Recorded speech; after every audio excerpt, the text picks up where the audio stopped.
These are the top 6 things that you need to remove from your resume right away.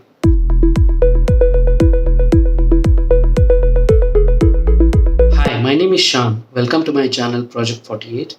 In this channel, I talk about project management, resume rebranding, career development, and many more such interesting topics.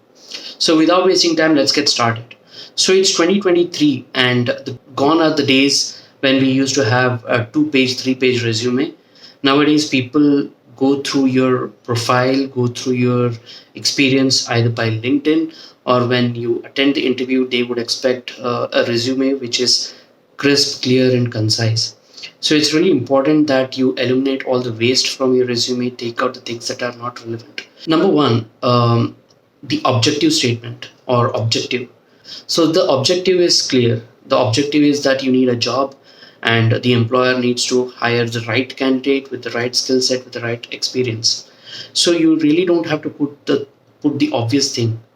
So instead of the objective statement, it's always better to write a short summary about your experience, your education, your certifications, and what are your top 3 to 4 skills that is relevant for this particular job that you're going to apply.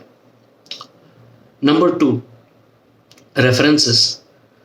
So people put a statement that references could be provided as per request. You really don't have to put that now.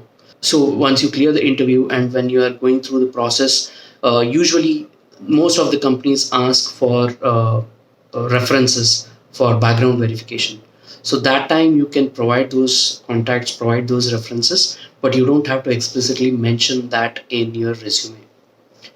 And if you are on LinkedIn, please ensure that you get the recommendations from your coworkers, your ex-managers, your present managers, or your team members with whom you have closely worked, and ensure that those are genuine. Number 3, high school education.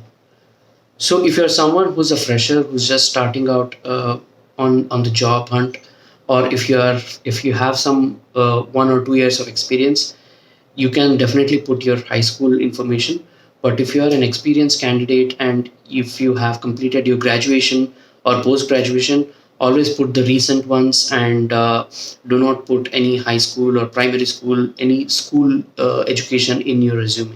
Number 4, hobbies and interests.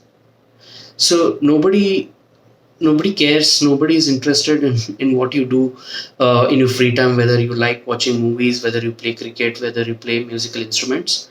You don't have to necessarily put that in your resume. If you have a hobby which is relevant to a job that you're applying, for example, if you are a software engineer and you have a hobby of developing mobile applications or software applications and you have your own portfolio, then it's better that you put the link of that portfolio in your resume.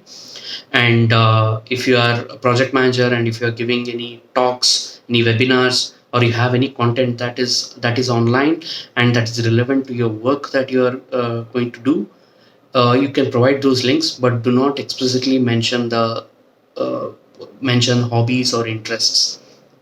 Number 5, declaration statement. So usually there was a trend in the past to put a declaration statement saying that all the above statements or information are true to the best of my knowledge, and there used to be a placeholder for your signature place. And people in fact used to do that. People used to put their digital signatures in there, and I've seen few people doing that. It's not required, and it's also a big threat for your identity. So clear the interview anyway. Once you clear the interview, once you are going to fill up the forms, then you would be signing few documents, so the declaration will be taken care in there. You don't have to put that as a part of your resume. Last but not the least, irrelevant work experience. Always ensure that the work experience that you're putting in your resume is relevant to the job that you're going to apply.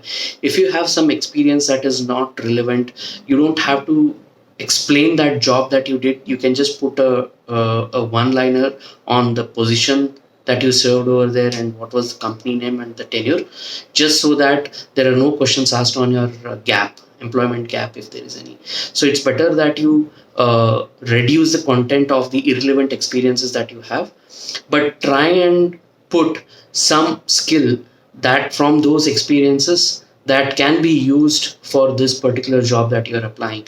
That being said, these are the top 6 things that I think that you need to remove from your resume right away. If you're someone who's looking for the resumes to get revamped, rebranded, or you want to have an ATS enabled resume, feel free to connect with me. There's a link in the description. You can click on that. You can connect with me. I'll be able to help you in building your resume, bringing down your resume from 2 page, 3 page to 1 page resume that you can use for your job applications. That being said, I'll see you in the next one. Until then, take care. Bye. If you haven't subscribed to my channel, do subscribe and hit that like button and share with your friends and colleagues.